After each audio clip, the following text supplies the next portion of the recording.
Hello, everybody. It is Joe and Shob. Oh, you wanted an intro? You intro. Thunder. You intro. You know what? You intro. It's okay. Intro. So, well, what's up, everybody? It's the Joe and Shob show. Yeah, we got How's winter that? cast number 1 right here. I'm wearing my winter coat. It's snowing outside. Brr, it's cold. No, I don't think we're in the. No. We're not doing that one this time. No. Oh, what month is it? It's not that. Oh, okay. I'll give you that. Anyways, we got an action-packed week this week on the Joe and Shob show.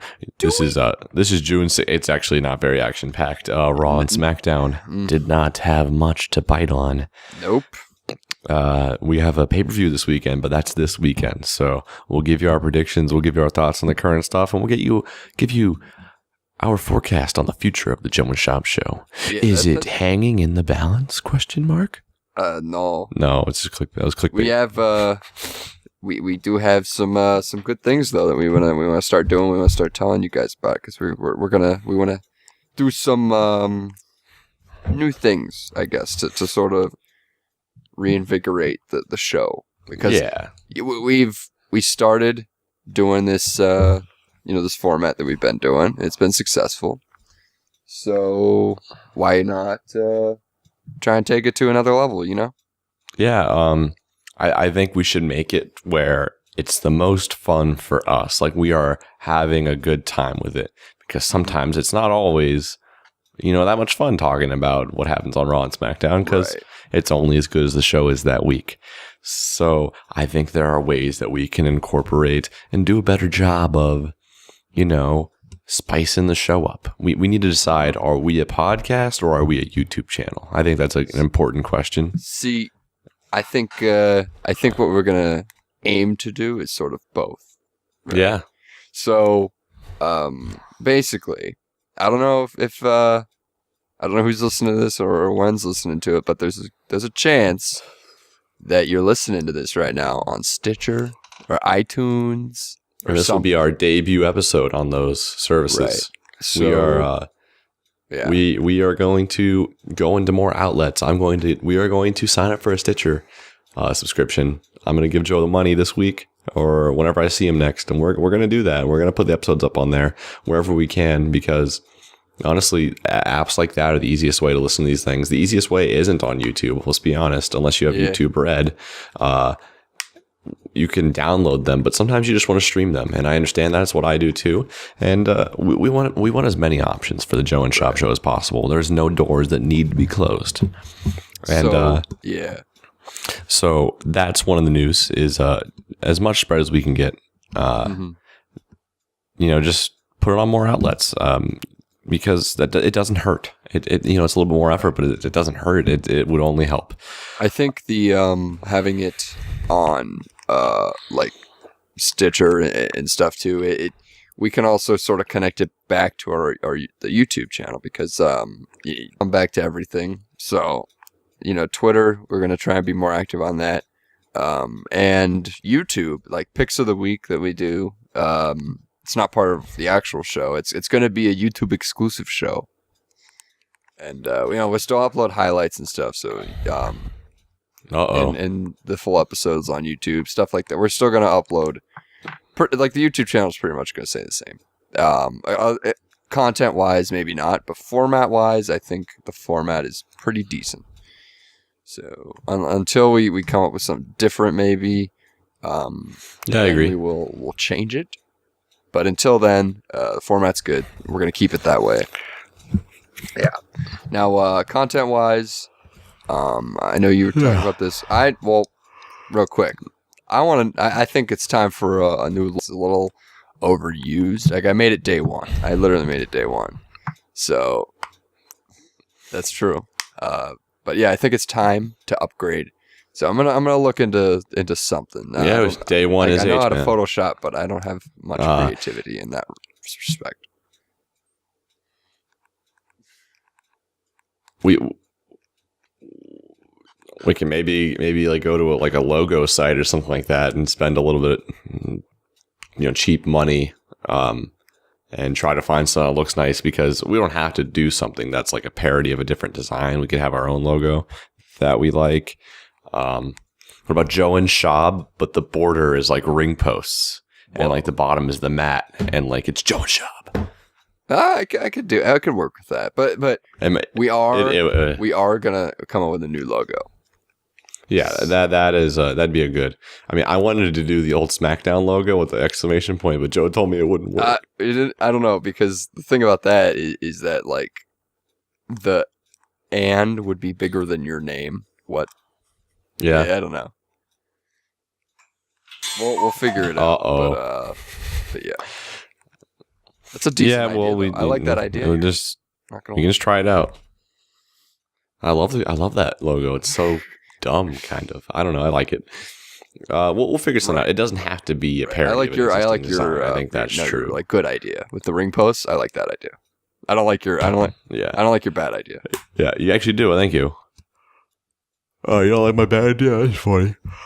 Anyways, so for new potential shows, Joe and I haven't talked about that. We wanted to talk about it on here.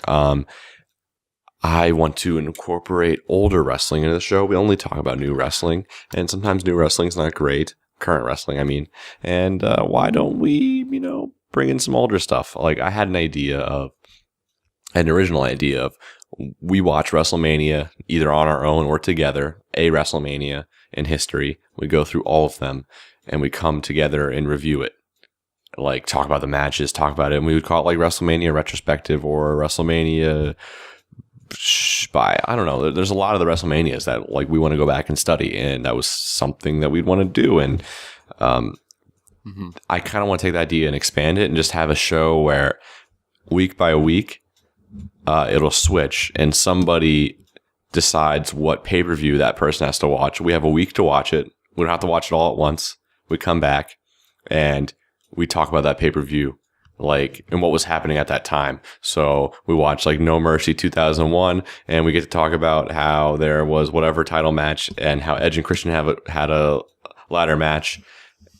And we just recommend pay-per-views to each other that like we want to watch. Like, I really want to show you Armageddon 2007 because there's a really good match between Mr. Kennedy and Undertaker. You should watch that match. Right. We can come back and talk about it.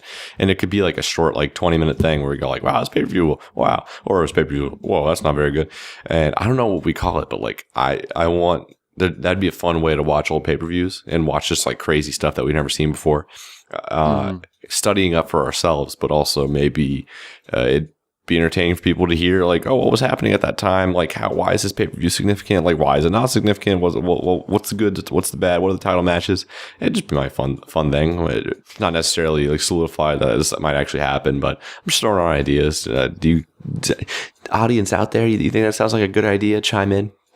I like that idea, but what I will say about it is I am up for doing it in I mean, we don't like, obviously over the summer we're readily available. We can just hang out. Like right now, my house is unavailable right now because it's going through some work. But like once it's done, we'll be able to record more real life stuff here. Yeah. What I'm saying is, what I think would be good is like we do like a season, right, of that, because like we record all at once. We get together and watch the pay-per-view. And then, we talk about it and we sort of go over some stuff and maybe show some like footage of the match. Stuff like, I don't know, just like a more edited type of video. Yeah. And, I like do like, I was thinking also pretty edited too. Do like 6 episodes, release them once a month, like something like that. Would we record ourselves like while we're watching it? That's a lot of stuff to hold. Maybe like key moments. I don't know. Yeah, I haven't thought about that, but I do think having there could be guests. There could be people watching it with us. Oh yeah. But I think that's a good idea. Yeah, it could be like a timepiece kind of show where like we are analyzing like a part of pay-per-view history, like where this pay-per-view like took place in the whole, the whole canon of wrestling at the time. So say we watch like what was it, Backlash 2004, and we see like, oh, this is right after Benoit won at WrestleMania 20, and this is the rematch. Yeah, it's the Eugene one, and we talk about everything before, everything after, everything during, and it'd be fun to just like kind of talk about it, because that would be interesting for us. Like I want this channel. We're not doing this channel for money. I want to have fun with it, and like. So I want to create ideas and go through with ideas that will be enjoyable for us. Because if we're having a good time, guess who else is having a good time? It's called the audience, I hope. So we're going to create more of that. I also hope maybe on the show, like, we talk about Raw and SmackDown. We keep the big moments in there. Maybe at the end we answer like a question or two every week. And I'm not saying people asking us questions. Like, we ask each other questions. And we just discuss something about wrestling. I'm like, hey, what do you think about that? What do you think about, like, whatever. Like, we shoot the shit, like, and end the show with like the last 5 to 10 minutes just about whatever we want. I like that idea. Yeah. Just to, because like, like I will, if I find something funny, I'll like send it to you. You know, it'd be like, oh, look at this stupid commercial with Big Show. Oh, isn't he stupid? And you'll be like, ha ha ha. But like, we don't ever talk about that on the show. It's all like business. Something. Yeah, that'd be fun. Like, and sometimes, you know, why not just throw that kind of stuff in there? Because just talking about Raw and SmackDown, like, that's what you're going to expect out of us every week. So I don't know. We could do a little bit more. I don't know. We'll see. But news, Raw, SmackDown, we'll figure something else out. Maybe like, oh, on this day, 20 years ago. I'm kidding. I'm joking. But we'll figure something out. Yeah, I definitely like.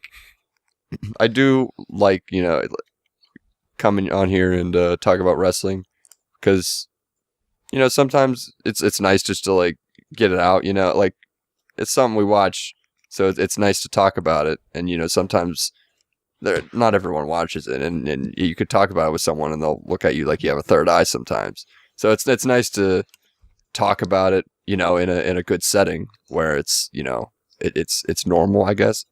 I don't know how to explain it, but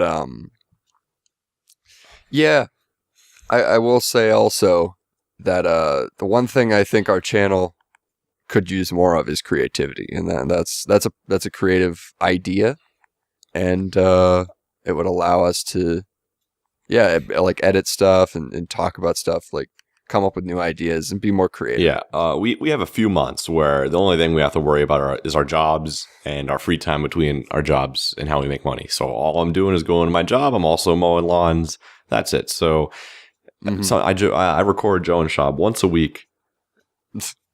And then, like, it's kind of an open close kind of thing. I feel like if I have a YouTube channel like this, I should focus on it maybe a little bit more.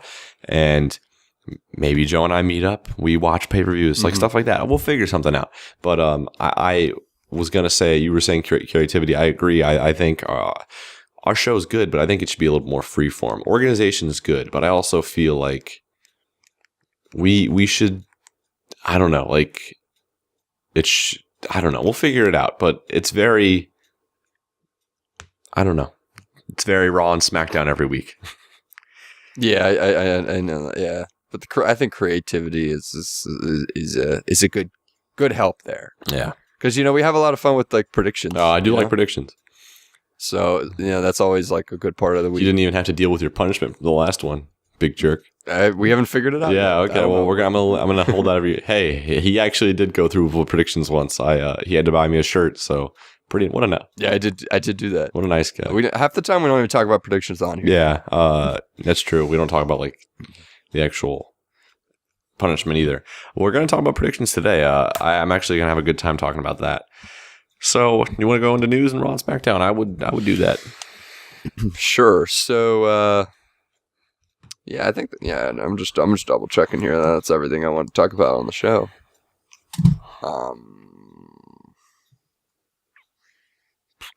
Yeah, I think that's it. Yeah, I think that's as far as updates go. I didn't really know what else. Yeah, the new logo. I'm gonna work on that. That you sparked a thing in my brain. I'm looking forward. What with the ring posts? Was that actually a good idea? That was a good idea. You carry it. Oh boy, thanks, man. So I actually watched Raw, SmackDown more recently than Raw. Do you mind if we talk about SmackDown first? It doesn't matter. It doesn't matter. If you want to say no, it's no. Is there any news at all? Hang on, give me. Not really. Are New Day and Usos having a tag title match? Yeah. Okay. This week they. I don't know. Like why were the Colognes and Breezango have anything to do with what was going on with them too? I don't know. Yeah. Floyd Mayweather versus Conor McGregor is officially happening. Oh yeah. That's cool. It's cool. It doesn't have much to do with wrestling, but that's something. Something talked about for a very long time. I think it's stupid because Conor McGregor is a UFC fighter, and yeah, you box in UFC, but they're also completely different weight classes, I think. Mm-hmm. Yeah, they are.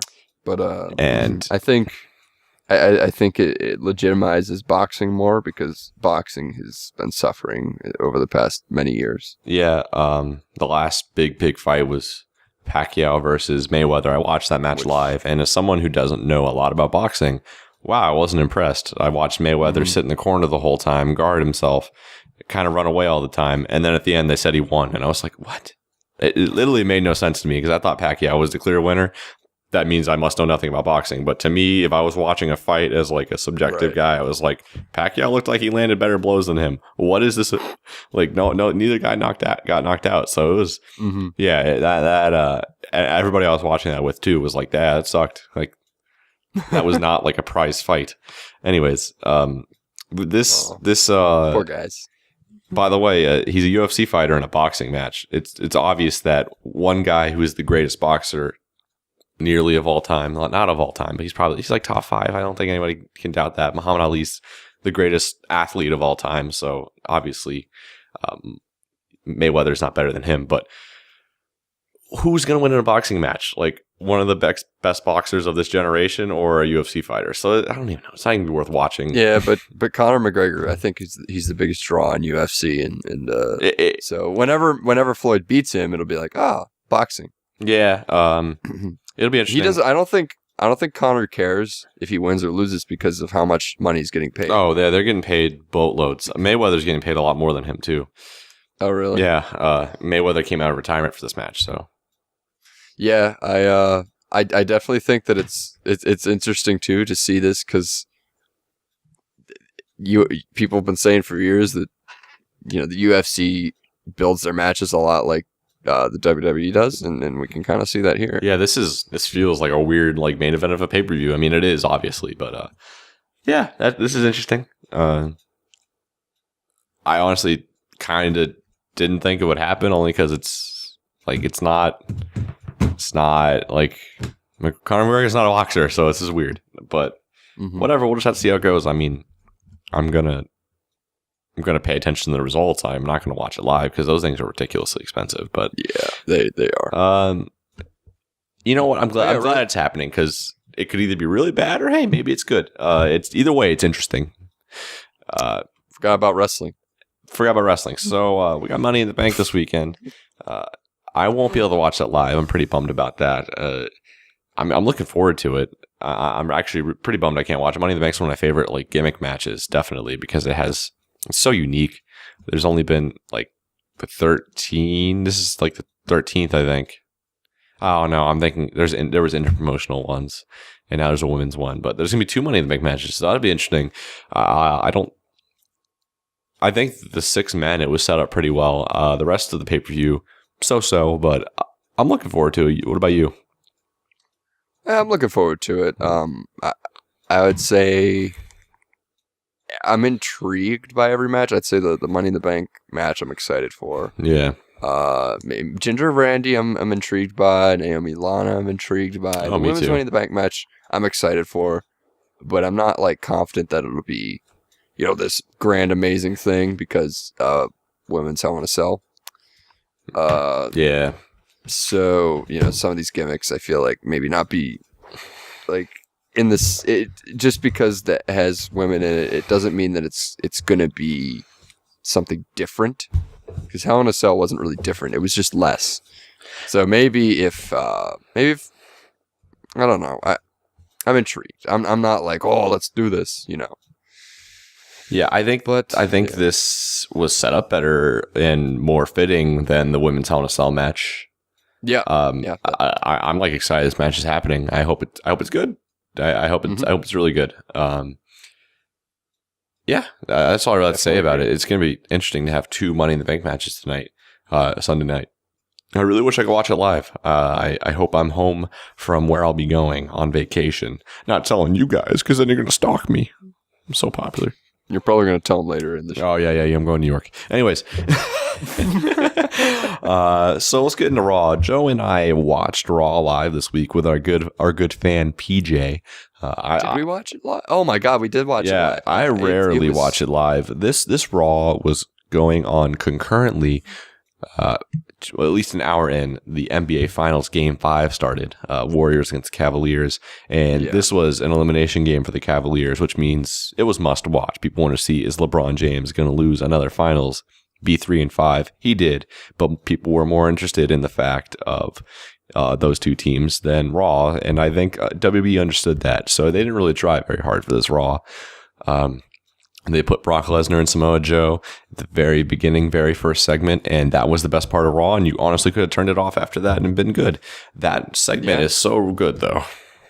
Nothing changed. Yeah. Now, do you ever think about, like, what if the NBA Finals were on? Like, Raw did draw its lowest rating, I think, of all time this week. That's good. Like, of all time. That's good. Now, could you imagine, though, if it was actually like a good Raw and people were like, oh, man, a really good Raw got a low rating because the NBA Finals, I better not miss it next time. Like, that doesn't help TV ratings, I feel like.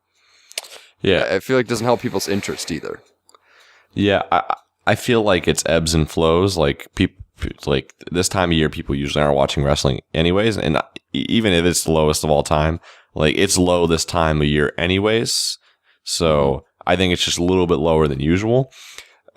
People like What Culture are like calling or like acting like WWE has like a huge problem. And I think they're fine.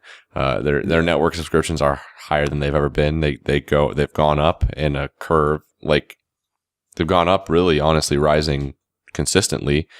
And I'm sure their merch sales are fine. Like, that's what shows you better than TV ratings. Because a fan like myself, do I catch the show weekly on TV? No, I don't have cable, so I'm not represented there. If they can't look at only TV ratings, there are some people who just watch pay-per-view to pay-per-view. They're still getting their $10 a month. WWE's still getting their $10 a month from the network, from people who just watch pay-per-view to pay-per-view. Because guess what? There are highlight things on YouTube of Raw and Smackdown, and guess who watches that? A shit ton of people. Those get like 1 million views. I watch them myself. It's so much easier to watch that than to watch live. The Brock Lesnar Samoa Joe one has 5 million views, which is almost, I think, double how many people watch Raw this week. Yeah. So people are watching what they're putting out. They're just not watching it in the way that TV ratings show. And TV ratings are honestly a very archaic thing. Do you know? I actually took a class in this recently. Do you know how they calculate TV ratings? It's not how you think it is. Well, how do you think it is? Like some kind of like poll. Yeah. See, I thought, like, the cable companies just took statistics off of what channels people were on, and they knew because they're the ones offering these channels, and they would be able to.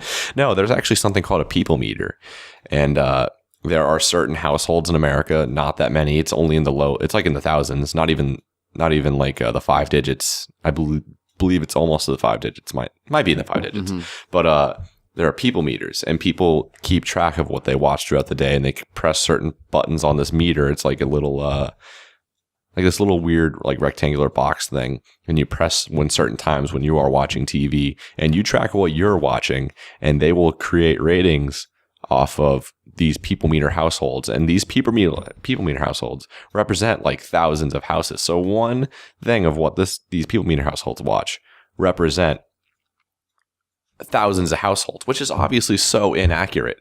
And it's getting better now, but that's such an archaic way of tracking things. And I'm not sure if that's how they are gathering these statistics, but TV ratings are so weird. Like, sometimes it's out how many people are watching something out of how many people own cable, and sometimes it's based on how many people are watching cable at that time. So it's how many people own cable or versus how many people are watching at that time. Like they're looking at all these things and they never tell you which rating that is versus. So I don't know. Interesting. I never knew that. There's a lot. Yeah, I actually took a class in that last semester and I enjoyed it a lot. But people are canceling their cable subscriptions, and I'm a household like that, and it's so much easier for people to watch on their means, and I don't think WB has as big of a problem as people think they are. How are their live event attendance ratings, and how are their Raw and SmackDown attendance ratings? Like, do they sell out? I don't know. If they are, then I really don't think they have as big of a problem as people think they do. I think that they're some of their live event rating or ticket sales aren't great because they put it on the same day as an episode of Raw or SmackDown, which doesn't help. Yeah. So, but who cares? You know, it's still they're still selling well as far as I can tell. If they weren't selling well, they wouldn't do as many, and they do a crap ton. Yeah. We'll just have to see. WWE will exist, like literally no matter what. We're going to get Raw and SmackDown weekly for forever, so I'm not worried about it. Yeah. By the time SummerSlam starts coming around, they're going to get better ratings. But over time, I think this is just a storyline for, you know, less and less people watch TV. People at night when they come home and it's 8 o'clock, are they going to turn on Raw, or are they going to turn on Netflix and watch a show that they're watching consistently when they can just spend 20 minutes and not 3 hours catching up on what happened on that show? Yeah. I think WB would be very smart to have a free show on YouTube where they recap it themselves, so they're still getting that ad revenue, or they're still getting money back from it. Or they put it on the network. Put it on the network because they are severely lacking all of those viewers who are watching those, recaps put up by other people. They need to do something like that. And if they did that, I would watch it. Even if it was like an hour long, I'd still watch it because then I could watch the wrestling matches better. That needs to happen. I think it's very important because I don't think ratings as far as live viewers on cable is as relevant as it used to be. Right. Because people have other ways of watching this stuff. Back in the late 90s when they had really, really high ratings, it's because a lot of people had cable and there wasn't much else to do. There wasn't the internet. It's so much easier to watch other ways now. So I really don't think people should pay much attention to it and be like, wow, look at how bad they're doing compared to like the late 90s and the Attitude Era. Yeah, definitely. But there's other factors into it. Yeah, I could understand that. I didn't know that about the TV ratings and stuff. So yeah, I could see that being a little out there. And as far as network stuff goes, I actually read a comment that was interesting to me. The comment said, "Do you ever who out there doesn't ever pay attention to TV? Like you don't even watch it, you don't even try to watch it. You just watch pay-per-view to pay-per-view, and how easy is it to keep up?" And somebody replied and said, I do that for the most part. Other than what I catch on Twitter and stuff, the only stuff I really sit down and pay attention to are the pay-per-views. And I found that interesting because you really don't have to pay attention to TV. Like I thought about it. I mean, I guess like gender would be confusing, but like a lot of the matches that they make nowadays, like Roman Reigns Undertaker, and some other matches on WrestleMania, for example, they just sort of make them. Back in the day, it was like, we're gonna face each other in a Hell in a Cell match. Nowadays, it's like, Vince McMahon comes out and says, Shane, you're gonna face the Undertaker in a Hell in a Cell match. Like it's not. There's no build up to it. They just sort of announce matches so they can advertise them. Yeah. I don't know if that makes sense, but like. There's definitely more of an emphasis now on the network specials, and that, especially since they're cheap and so they can get away with a lot more. People are gonna start to just migrate to those and not really pay as much attention to TV, which is fine because the match quality right booking quality. It's so much better on those shows. By the way, in my opinion, Raw and SmackDown have a huge something that gets in the way of matches, and that's commercials. You can't escape it, and commercials cut right into the middle of the match for like 3 minutes, and you lose certain storytelling, you lose certain moments, and then you have to catch up, and then you feel like you missed something. And I don't like watching wrestling matches that way. Right. There's also restrictions, like you have to end the match at this part. You have 5 minutes left. You gotta go. And for all of 2015 and 2016, that's what I was doing until we started the Joe and Shob show. I wasn't watching Raw and SmackDown at all. And sometimes am I getting everything? No, I'm not getting everything. But for the most part, I can pay attention. Unless there's a good match that you missed. Yeah. That's the only thing. But how many in the last 10 years of the best matches, how many of the best matches in the last 10 years happened on TV? I could name one, and it was like Shawn Michaels and John Cena. And they had like a 40 or 50-minute match. But that's so rare. And it's even so much more rare now because they just pull so much shit on TV. It's because half the roster wasn't there, too. Yeah. They just have so much shit going on in those 3 hours that it's going to be so hard for you to like all 3 of those hours, because do you like the entire roster? No. Like, are you interested in the entire roster? No. Like, so you can skip through that stuff. I don't know. I think Raw and SmackDown, they're obviously going to go on, but I don't think they're as prevalent as they need to be. I don't know. Do you think that WWE is a little oversaturated? I was thinking about this. Do you think they're oversaturated because you have so much content now, and you have like these wrestlers that are wrestling so many times a week? They have to do their weekly matches, stuff like that. Pay-per-views, so many pay-per-views. Do you ever feel like maybe they get burned out and maybe don't have? Because I was thinking about this too. Is New Japan, right? They just had their big show Dominion. Kenny Omega and Okada had their rematch. Now, they had their first match at the beginning of January. It is June. It is the middle of June. It's been 6 months, or I guess 5 months, since that match. Now, if this were WWE, they would have had their rematch like a month later. Or, okay, you could keep them apart, but they would still have so much filler between that I like, those ideas that they had in that hour-long match could have been spread out, and the match itself wouldn't have been as good because, you aren't building to, like, I feel like as a performer, you just need a lot of time to think about stuff. Sometimes you need to take a break, and you need to evaluate what you're doing, come up with ideas, be creative. And these guys, I feel like they might wrestle so much that that's sort of a lost art. Yeah, maybe they need to wrestle this much and need to have this many shows to break even. Not break even, but like do what they were doing before. I don't know. I don't know how WWE as a business is doing compared to 10 years ago. We've talked about this for a while. I think this is a great conversation, but yeah. Hey, go back and watch my video of why WWE needs less pay-per-views. Hey, NXT TakeOver, too. There's 5 of those a year, and all of them are great. Meanwhile, we have 15 pay-per-views this year. Yeah.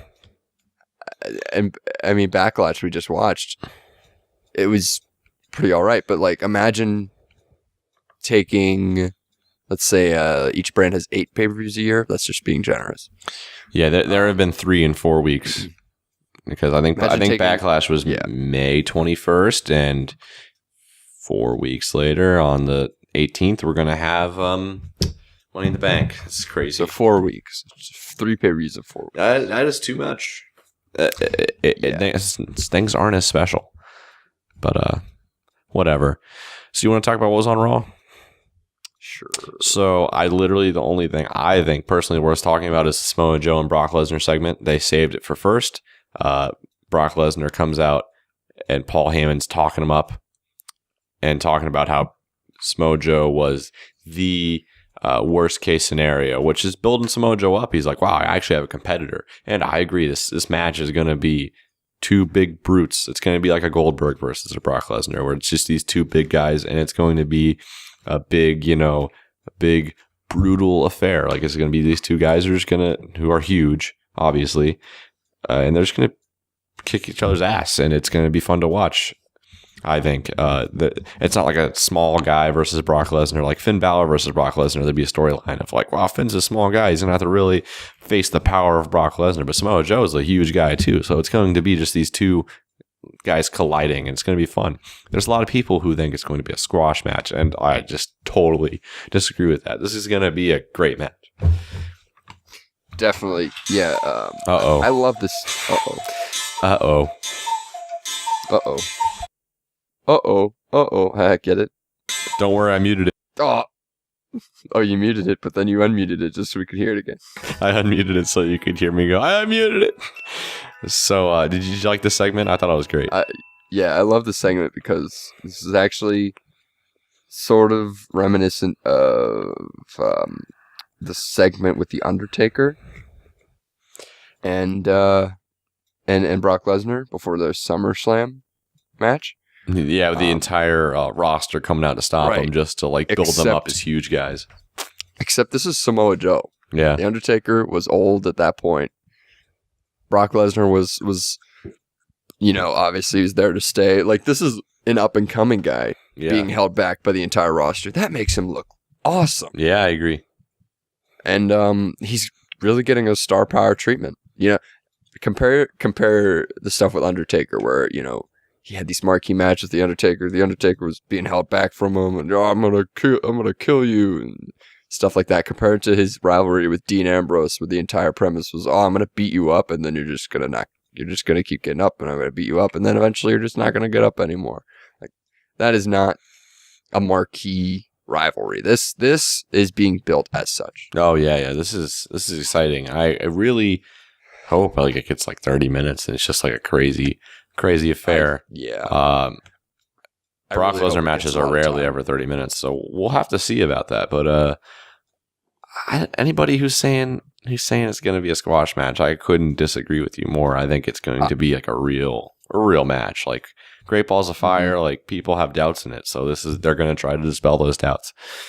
Yeah, I think that this is going to be the opposite. I think that like Brock's, I'm gonna do a German suplex. Joe's gonna counter it, or he's a big guy. You never know what he could do. He could counter it and do a coquina clutch, and Brock's like, I guess I can't do Germans anymore. Like, it's not gonna work. So, then he sort of goes into his mat wrestling and stuff, and UFC hold or Kimura. We haven't seen a Kimura in forever. Yeah, he could bust out some cool stuff that isn't just suplexes. Yeah, why would they bring the entire roster out to stop these two guys if one of them was obviously so superior to the other? Like, give me a break. Like, this is going to be good. Also, he was a threat to Seth Rollins, and if you have Brock Lesnar squash Samoa Joe, it makes Seth Rollins look bad, and it makes the entire roster look bad, therefore, because Samoa Joe beat 4 of the best on Raw. Yeah, yeah. This was a great segment. It was cool to see. It didn't last very long. Is Brock Lesnar going to be back before Great Balls of Fire to have another moment like this? I don't know. But if this is all it is, honestly, you don't need to do too much more. Like these two guys don't have like personal beef between each other. It's literally just that one guy wants his title and the other guy says, "No, this is my title." It's gonna be fun to watch. Two more episodes of Raw. So Great Balls of Fire. I think 3. Yeah. Then you could fill that up with some Paul Heyman stuff, maybe. I don't know. Yeah, Paul Heyman likes to travel, not Brock Lesnar. Anyways, we had 2 Miz and Dean segments this week. They were really so forgettable. I think they're trying to put Elias Sampson over, but I'm not too into it. I don't care about Elias Sampson very much. You don't want to walk with Elias? I don't know. He's just boring. He was out of nowhere. Like he was in NXT, right? How much time did he spend there? He spent a while there, but he never really did anything. Yeah, I've never seen him on a takeover or anything. I don't know. I don't hate him as much as I should, and I feel like Dean versus Elias isn't the feud that Dean needs post IC title loss. Like Dean needs a heel turn. He needs something. I love Dean. I love Dean so much, and I want Dean to be on fire again. Well, you know what? Dean's on fire for a while. We've been saying that for a while. Yeah, So who knows? I mean, I still love Dean. His bear thing was a little stupid, but the cameraman stuff was funny. But we've been saying for a while now that he needs something. Yeah, it looks like Miz and Maurice are maybe separating potentially. I think Dean's just trying to like drive a wedge between them because maybe he sees Maurice as the reason that he lost. Yeah, or one of the reasons. So yeah, that's what I'm gonna. He's trying to drive a wedge between them, maybe. Yeah, just part of the rivalry. But other than that, like I hate like post title loss feuds. Like after Dean loses his title, and then like they kind of have like a honeymoon phase where it's like, oh, are we still feuding, or like we transitioning into a different feud with other people? And it's so awkward. Like, is he having a full blown feud with Dean? Is he having a feud with Elias Sampson? Like, is this going to have a rematch at the next pay-per-view, or is Dean going to go on to bigger and greener pastures? I don't know, but the Miz celebration last week was more entertaining than this week. There were two Miz and Dean segments on one Raw. That was weird. Yeah, I thought that was really weird. Two segments and no Finn Balor. Because there was like that too. Well, I think he's off doing like some sort of promotional work in Singapore or something. Yeah, but I don't know. Yeah, I thought it was weird because these are like two different segments that you could have had on 2 different weeks of Raw. Yeah, like they could have done this next week and it would have kept things going, but you know. Neither of them were good, but it's very odd. The Elias Sampson one was better than the Bear one. The Bear one was like a knockoff cameraman one. The cameraman one was great. The Bear was stupid because at least with the cameraman and all that, you had the stuff before it with the Miz. And, you had a really good promo by him where he's shut down the "You Deserve a Chance" and stuff like that. Now you have him, and it's it's the Bear from last week. Like the Bear was funny last week. This week it's like, okay, well, it just feels like you're saying, oh, everyone liked the Bear from last week, so let's bring him back. Like it doesn't feel genuine,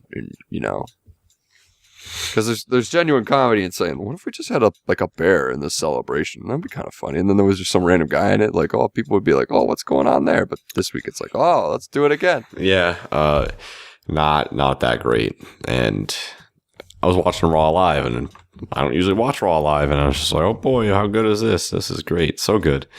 And no, not really. What else happened on Raw? You know what? Noam Dar got romantic with Pizza Hut's Cheesy Bites pizza. Oh, that was great. He also talked to Alicia Fox on the phone. Oh, here. This is worth talking about.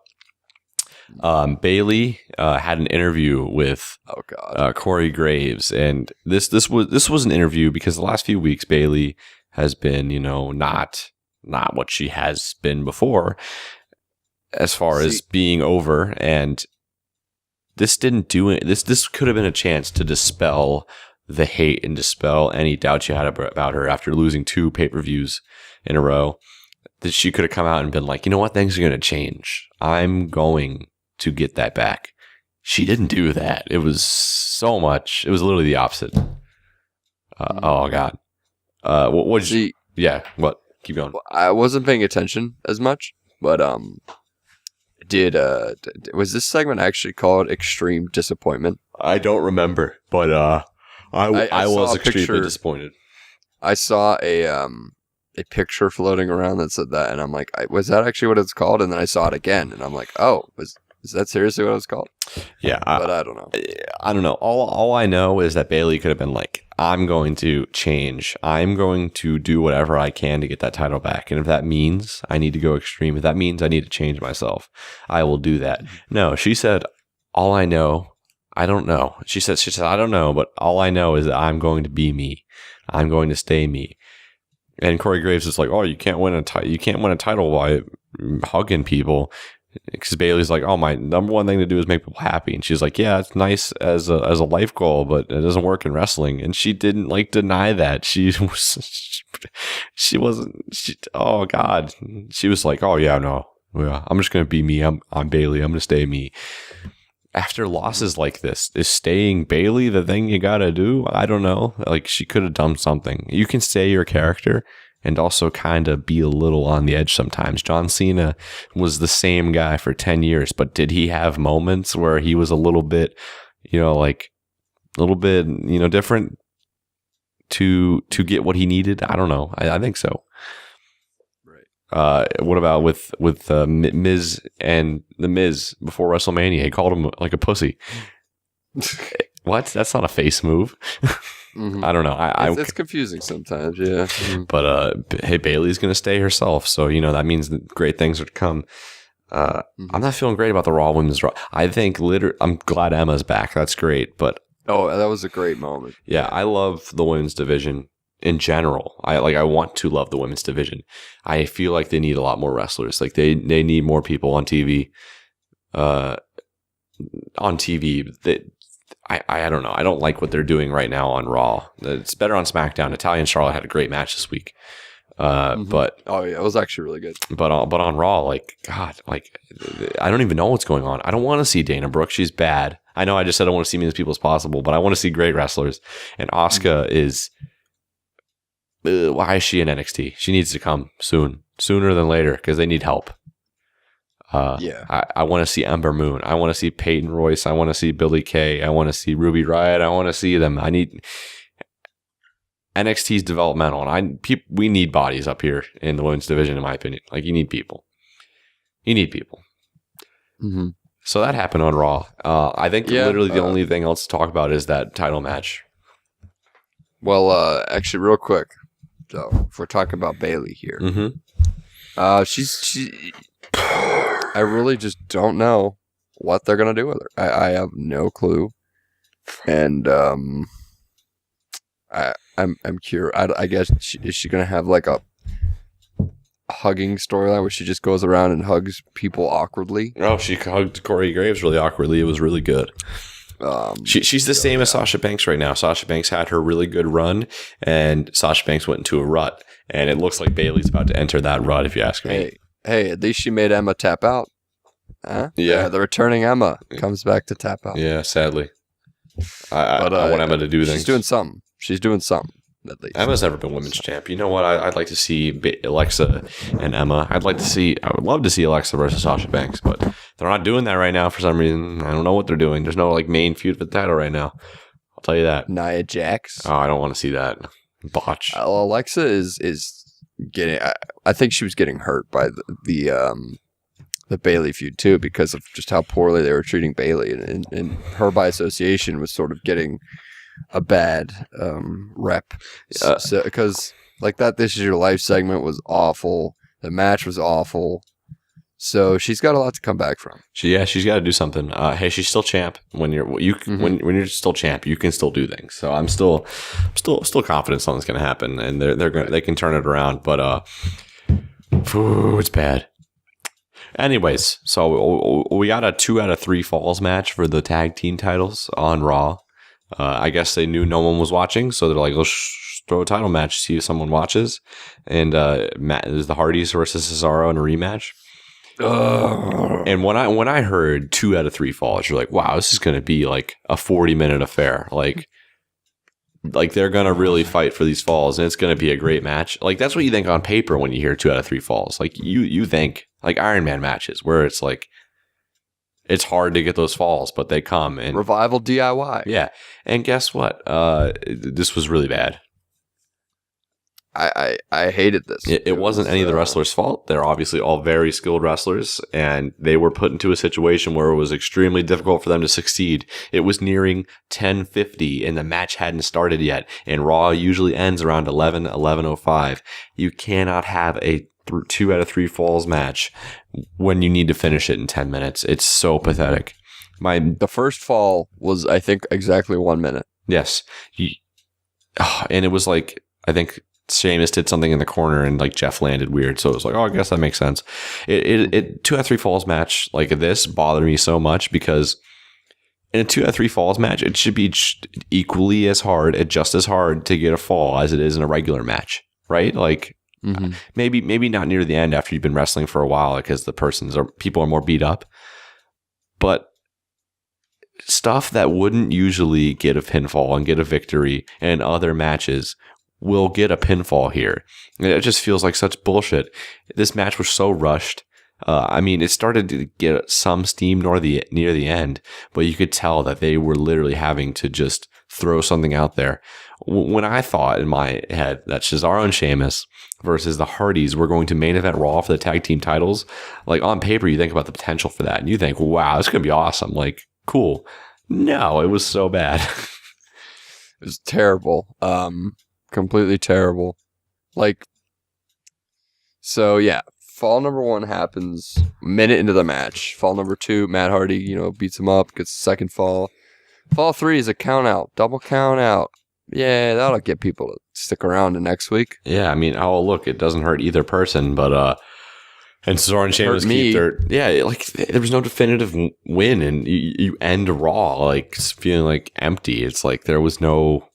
It's like watching a movie and it ends like with neither the hero or the villain prevailing. Like they just both exist and nothing happened. It's like Rocky 1, except we're not. I don't know.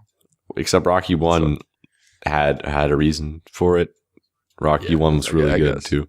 I guess yeah. Well, Rocky 1 wasn't just about the fight. It's like if you just watched the fight in Rocky 1 and expected that to be the movie. Yeah, I don't know. Yeah. But oh god, that rug burn that happened is starting to peel off. That's not good. I hit Shob the other day with a really great rainmaker, and he actually like fell on his back. Oh yeah. Like I took it. I didn't mean to, but I took it really hard. Wind knocked out of me. Like I hit the floor hard as a rock. And wrestlers are like, "Oh man, that first bump hurt so badly. The wind gets knocked out of you. You can't breathe." And you're like, "Wow, that sucked." And a lot of people quit after that. And yeah. I'm not a wrestler, but I landed on carpeted concrete, basically. No give. No give. And it was, wow, it hurt. And I forget, you had me in some kind of hold. I don't remember, but like somebody's like finger like jutted against my throat. And I was like, oh, that hurt. Is there a mark? And you guys were like, no. But the next day there was a mark. So it kind of looks like I have like a tiny hickey. Oh, I was giving you a hickey. Yeah. Yeah, Dad, I was giving him a hickey. I don't think my dad watches this late in. I didn't, Dad. Listen to his story. Ha. No, it actually, you can see it sort of like goes, at first glance you might see that, but it's sort of like a scratch. Like it like points down. I'm really glad my rug burn is so not gross at all. Hey, it was worth it though. Hey, at least no one was filming it though. I know. I wish I had a recording of it so I could watch it and be like, dude, look how I sold it. Like that was the best sell of my life. I also wish you were going to do that so I could actually do it.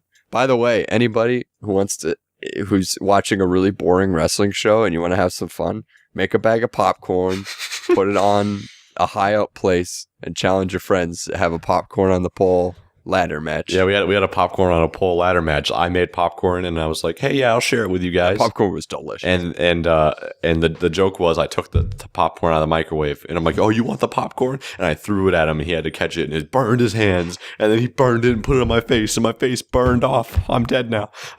So we had to put it on a pole. We had to put it on a pole to fight for who got the popcorn, even though we shared it anyways.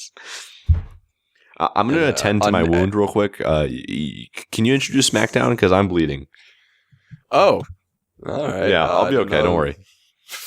I'm worried. No, I'm not. Okay, I'll be right back. Okay, so the gameplay trailer for Sub-Zero and Injustice 2 came. I'm just kidding. But it did, and it looks great. But we have SmackDown live. Oh, boy. Yeah, so like we said earlier, Natalya and Charlotte had a really, really good match. It was great. I'm really looking forward to that Women's Money in the Bank match. Like I said earlier, I'm intrigued by it, but I'm mostly optimistic about it. I'm looking forward to it. I'm looking forward to see how it goes. Zack Ryder returned. That was cool. He didn't do anything nearly as awesome as I thought he could do. You could easily insert him or Rusev or Ty Dillinger into Money in the Bank for a seventh person. I don't think it would hurt the match at all. And in fact, it would give one of them something to do. Ty Dillinger desperately needs something to do. Zack Ryder needs a big bang to come back from injury. And Rusev also needs a big bang to come back from injury. So really, Ty Dillinger's being wasted. All three of those guys are being wasted right now. So is American Alpha. That's SmackDown's biggest problem, in my opinion. So, yeah. Now, I don't know. I guess they're teasing a Hype Bros reunion, even though they said that the Hype Bros are over. Don't really know what that's about. I don't think that they'll get back together. Maybe Zack Ryder does a heel turn or something. They kind of do a Triple H Shawn Michaels in 2000. Was it 2002? Yeah, 2002. Where they start to reunite, but then it goes wrong. It's basically the same thing. It's very, very similar. What's up? I'm just comparing Zack Ryder and Mojo Rawley to DX. No big deal. Oh, okay. Well, so what does Zack Ryder and Mojo reunite is the Hype Bros, and then Zack does let's get rid of this sucker, and then he kicks Mojo, and it's sort of it's like a Shawn Michaels Triple H versus SummerSlam 2002, dude. Yeah. Unsanctioned match: Zack Ryder versus Mojo Rawley, and Mojo Rawley goes on to be the next Shawn Michaels. Dude, I'm excited for Zack Ryder to come back. Very, very happy to see him. He got a pop too. He was backstage. Yeah, but he didn't do anything. He needs a big bang to come back from his injury. Yeah, this wasn't it. Yeah, it was still exciting, but he said he was in his Z True comeback story. He said he wasn't going to come back. He was going to come back as a singles act. So yeah, I don't. That's why I'm saying that he might turn heel. That's all I'm saying. I think that's a horrible idea. Do we want Zack Ryder as a heel? He's like the ultimate babyface. Yeah, he's the ultimate face. He should not turn heel. But yeah, they might do it anyway because whatever. You know these guys. I would really like for him to one day be world. Anyways, yeah, I hope it's short lived. Mojo sucks. He doesn't suck, but God, what's his future? I think Zack Ryder has a great future. God, I want Zack Ryder to be IC champ again. I was also talking about while you were gone how I think SmackDown's biggest problem is how they're wasting some of their talent.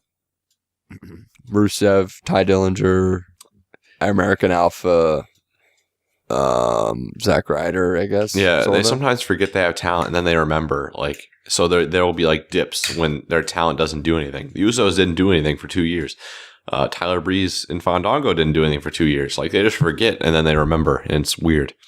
Mm-hmm. American Alpha though really need I don't know where they are. Where are they? Yeah, I forgot they were a tag team. I thought when I looked and watched the highlights from this week, and it was the Colognes, the Usos, and New Day and Breezango. I was like, oh, that's all the tag teams on SmackDown. I forgot that they existed.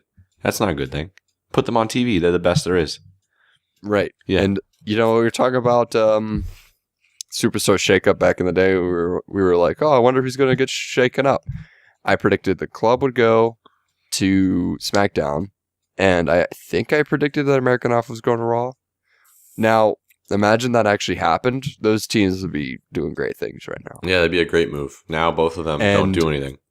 But the Superstar shakeup, I'm super convinced that during the shakeup, they literally went open 2K17 and just hit random. And just see, where is this guy moving? Oh, this guy's moving. Oh, this guy's moving. Yeah, it was. I think overall it wasn't great. Mm-hmm. But the one thing I am excited about for SmackDown, I actually think Lana is going to be good. Really? Yeah, I don't know. I was excited to see her do that weird kind of spine buster thing to what would you call that move? A Hurricane Rana. What? It was a Hurricane Rana? I don't know. To Naomi, did you watch it? Hang on, I'm looking at it right now. Did you watch it? Yeah, I know. I'm it's a spine buster. Yeah. Okay. I just called it a hurricane. She did it, and then she got the world title. I mean, the women's title. I was like, oh man, I kind of want this. I want her to beat Naomi. She's not going to wrestle in that gown, is she? I don't know, but she did, and it looked kind of awkward, but it looked kind of hot. I don't know, man. She looks like Elsa. I thought it was ravishing. I love her theme.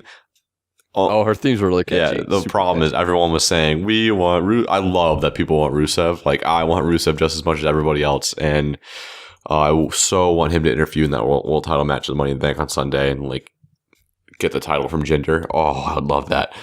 But it's kind of sad when women's matches, whenever, people are chanting for someone else's significant other, oh, you blow Cena. That's so disrespectful. Mm-hmm. You remember that chant, right? Yeah. For Nikki Bella. It's whatever. I don't know. I think Lana will because last week they were chanting, "We want Lana." It's still a little weird.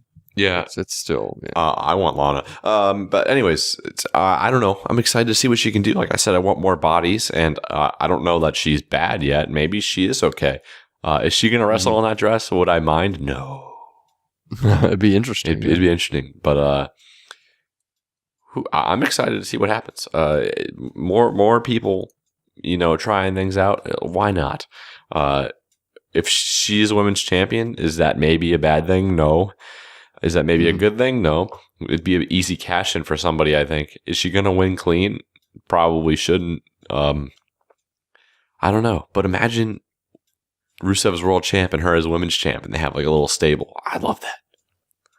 That would be cool. Yeah. So I don't know. I'm optimistic. No one else likes it, but I don't know. Why not? She has a cool theme. Let's let her let's let her wrestle. Now, the one thing is, she did have a match before. I think at the a WrestleMania pre-show. Oh, yeah, it was WrestleMania. I didn't watch it. Yeah, she was like with Paige and everybody. I didn't watch it, but I don't think she did much.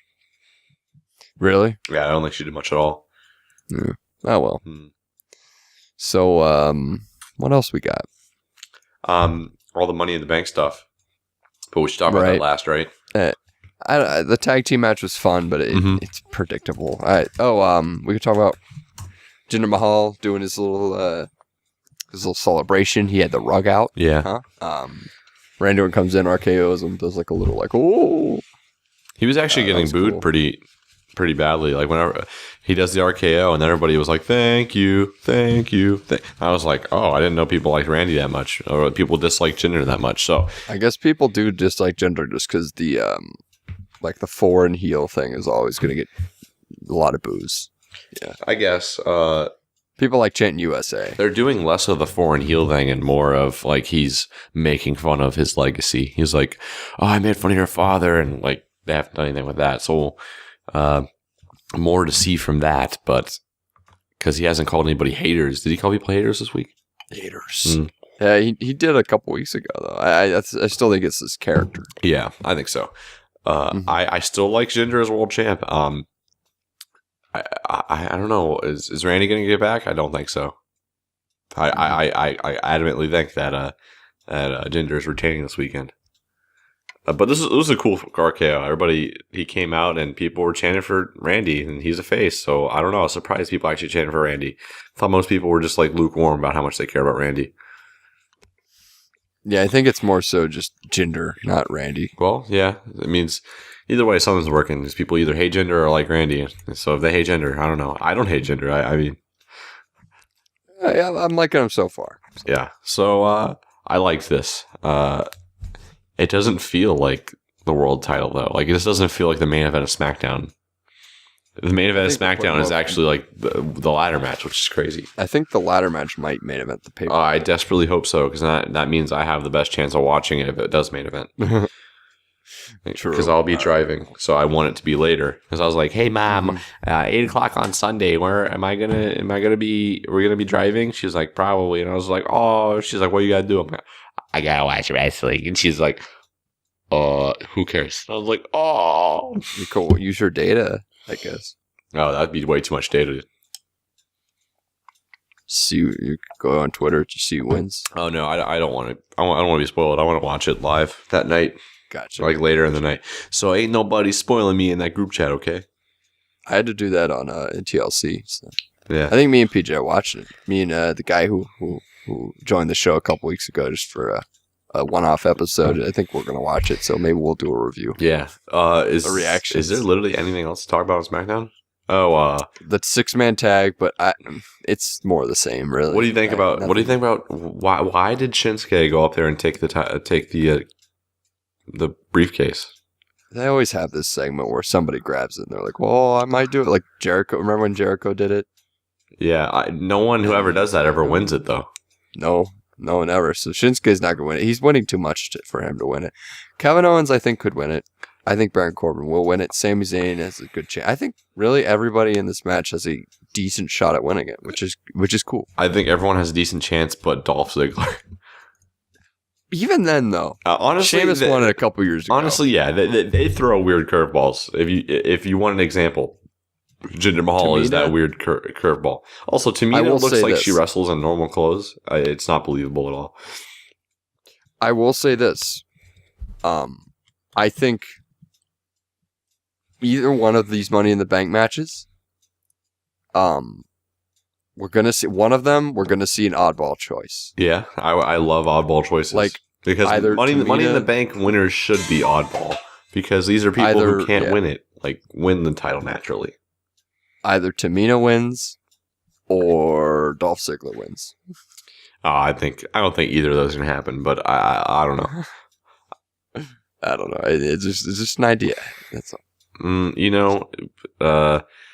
I think an oddball choice would be Sami Zayn. I would love to see Sami Zayn win, but I think Baron Corbin probably might win, or AJ. I don't think Kevin's going to win only because he was world champion for 6 months. Right. Yeah, I could see that. But he wasn't WWE champion. Yeah, but he's the current U.S. champion. Yeah, Baron Corbin got pinned this week, so that means that his momentum isn't that great. Well, usually what happens is the person who loses usually wins at the pay-per-view to make up for it. So, hey. It's not always true. Not always true, but it's just a rule. Yeah. Sort of like a little hint. Mm-hmm. I'm definitely curious. They did a great job of setting it up because sometimes in matches like this, they'll have Stardust. And you're like, okay, Stardust isn't going to win. Or, I'm back in the day. Who was in the Money in the Bank in 2015? Because sometimes it was so easy to see who wouldn't win. And there's a very good chance any of them could win. Sheamus, Neville, Roman Reigns were the only... Kofi, remember Kofi Kingston was there? Yeah. They just kind of tossed him in there for no reason. Sheamus, Dolph Ziggler, Kane you knew wasn't going to win. Neville you knew wasn't going to win. Kofi wasn't going to win. Randy, Roman, and Shane... You wouldn't... Before a match, you didn't even think Sheamus had a chance of winning. Randy was in that? Yeah. Wow. I had no idea. Who was in it the year before that? There were that was the one with the 2-ladder match. One for the title and one for the. All right. Last year's and this year's though have been pretty good about being having good people in it.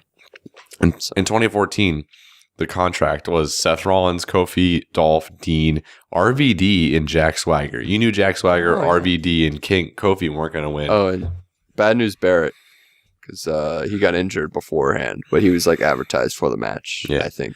So I don't know. It's why? They're doing a much better job of setting up. Anybody could win, and that's the best way it should be, in my opinion. Yeah, I definitely agree. So you want to talk about predictions?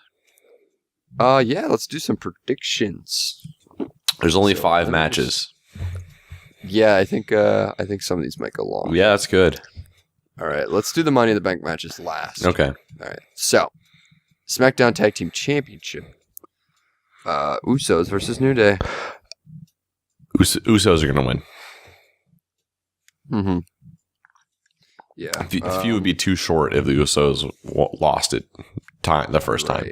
Yeah, you're right. They're not going to win it clean, and New Day will win it back at Battleground. I haven't really thought about this because I don't know. I don't really know if I care that much right now about the Usos and the New Day.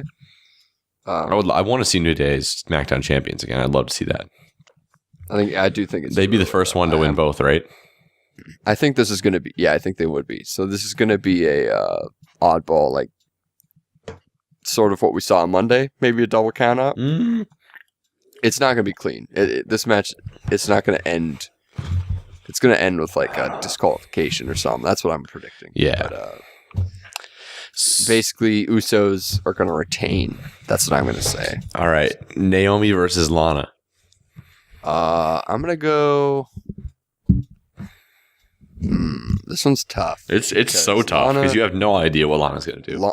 Lana losing would make her look bad. But honestly, I think she's going to win because... Naomi has been positioned sort of in the back seat of the women's division as of late. And this is her first women's title defense, by the way. Yeah. So in how long? 2 months? No, totally not the 30 days that she had to relinquish it for the first time. Mm-hmm. I love how consistent that is. Yeah, but it's definitely an oddball choice because I don't know. I'm going with Lana. Though, it's not that oddball because I'm also going Lana. Oh, okay. I think it would. I think they're going to surprise us. None of us know her ability wrestling, and none of us know how they want her to be, and I don't know. I just want it to happen. I don't know. Want it to happen, but I don't know. It'd be interesting. So I think Lana is going to come out here. I agree. Yeah, That's the most likely thing I see. So Jinder versus Rondi. So Jinder Mahal versus Randy Orton. I'm gonna go Jinder here. We talked about this last week. You can't hinder the Jinder. I'm going Jinder too. This match could go a bunch of different ways. I think the best way to do it is to have Jinder beat Randy straight up. Maybe not exactly, but kick out of the RKO. Imagine it. Yeah. Either I think that's what we talked about last week. Either kicks out of the RKO or he beats him Randy straight up in a match. That would make me more interested in this, and I would be like, "Whoa, he just did that." Yeah. So I'm interested though. This is gonna be good. I'm also going Jinder because Jinder Mahal becoming world champion is such a out of nowhere big deal, and they wouldn't do it just so he could win for 2 or 3 weeks. 4 weeks. I don't think that was their plan all along. Because I don't know, I just don't think that was their plan. So I think they're going to hold this on him for at least a little bit. By the way, like I said, there hasn't been for the world title a pay-per-view to pay-per-view. No one has successfully retained since AJ Styles. Yep, a lot of pressure on Jinder here. Mm-hmm. I would love to see it. I think it should happen. All right, so the women's Money in the Bank match. Who do you got? I have Carmella. Yeah, I thought you did. Yeah, I think Carmella is the natural choice, the natural. Yes, I think that's a good idea. Probably the right choice. Charlotte could win the title at any time, and she's such an obvious choice. But I think I'm going to go with Becky Lynch because she hasn't done anything in so long. I think this would inspire the fire for her. Fire, straight fire. That's what her new shirt says, inspire the fire. But she hasn't done anything. And when you haven't done anything, you need to stay relevant. And holding the briefcase always makes you relevant. Even if you're not doing anything, people still remember you have the briefcase. So I want that to happen. Carmella would also be a good choice, but Becky's to be my choice for that one. Yeah, I'm going with Carmella because it unlike Charlotte and even Becky to a degree, she is the only one who can really win the title via these means. Yeah. So I also don't think Carmella's ready, but we'll have to see. So the main Money in the Bank match. Wow. We've kind of hinted at what we think ours are. Yours is Baron Corbin, isn't it? I'm gonna go Baron Corbin. Yeah. Yeah. I'm also going Baron Corbin. This way, I'm at least a little whenever he wins, I can be a little happy about something. Yeah. I'm gonna go Sami Zayn because Sami Zayn feels like the ultimate guy who couldn't win the world title unless it's by some weird means like this. Man, could you imagine him cashing in though? People would go crazy, and people are going crazy when he wins. Shinsuke can win the title by other means. AJ can win the title by other means. Kevin Owens can win the title by other means. Dolph Ziggler isn't going to win the title, and Baron and Sammy, I think, are the natural guys who need this for them. Either one, honestly, needs it to stay relevant, and it would do great things for them. So I'm going to go Sammy.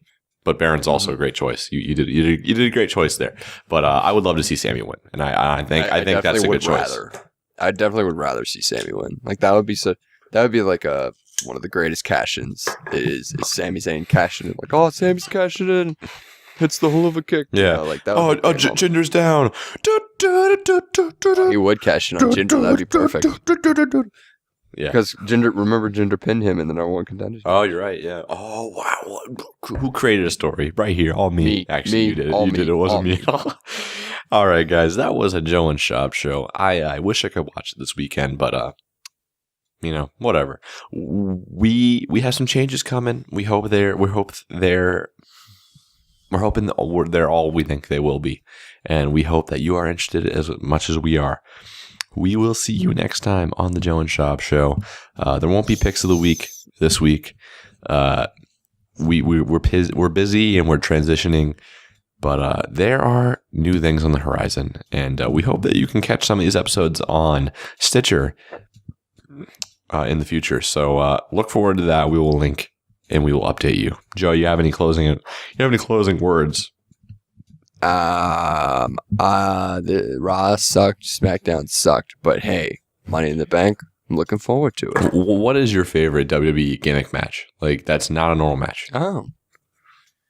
Oh man, this is a tough one. Oh, you're doing the questions. No. That's not what I'm doing. What? You just asked me a random question. Of course, that's what you're doing. Obviously, it's a popcorn on the pole ladder match. Oh, okay. No, my favorite gimmick match. I'm gonna go with ladder match. Yeah. Because it's the one where you really don't know what you're gonna get with different kinds of people. Mm-hmm. Like a Hell in a Cell match, it's kind of been butchered over the past 7 years or so. But the ladder match, it's evolved. I think there's a lot of different ladder matches that you can go to, like triangle ladder match from WrestleMania is always one that you can look at. That's like a crazy one. Money in the Bank, that's a crazy one. But then you got ones like Jericho, Shawn Michaels, which is like a psychological battle. Dean Ambrose, Seth Rollins from a couple years ago, that was awesome. It was a very different one. Even one I always think about too is Luke Harper, Dolph Ziggler from 2014. And they destroy each other in that match. That match is brutal. Like Dolph's bleeding. There's one point where Luke Harper does a suicide dive to Dolph Ziggler on the outside, and he puts his arm through the rung of the ladder, and then he lands on his arm, and he sells it so well, and you think he's legit hurt. It's brutal. It's a brutal match. But ladder matches, I have to say ladder. Yeah, I don't disagree with you there. I think Money in the Bank is the ultimate gimmick match only because it has so many implications. It is so unique. Like, being able to cash in whenever creates so many different situations. And in my opinion, it created one of the greatest WrestleMania moments of all time, cashing in the main event of WrestleMania and, escaping with the world title is probably one of the most exciting things I've ever seen live. As far as like sports entertainment, whatever goes, that was awesome.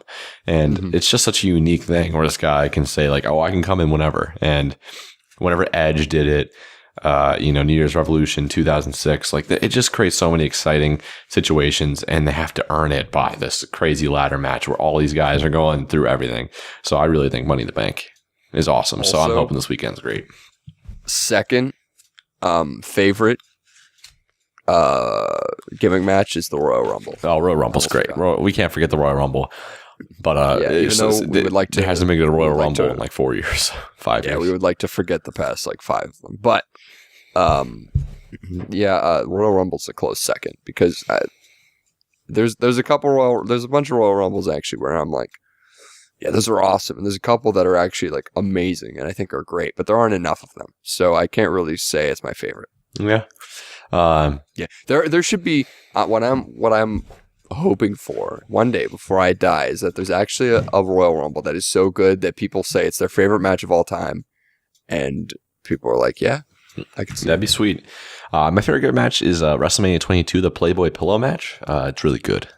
I like the one in 24 with Snoop Dogg. Oh yeah, baby. All right, we'll see you next time.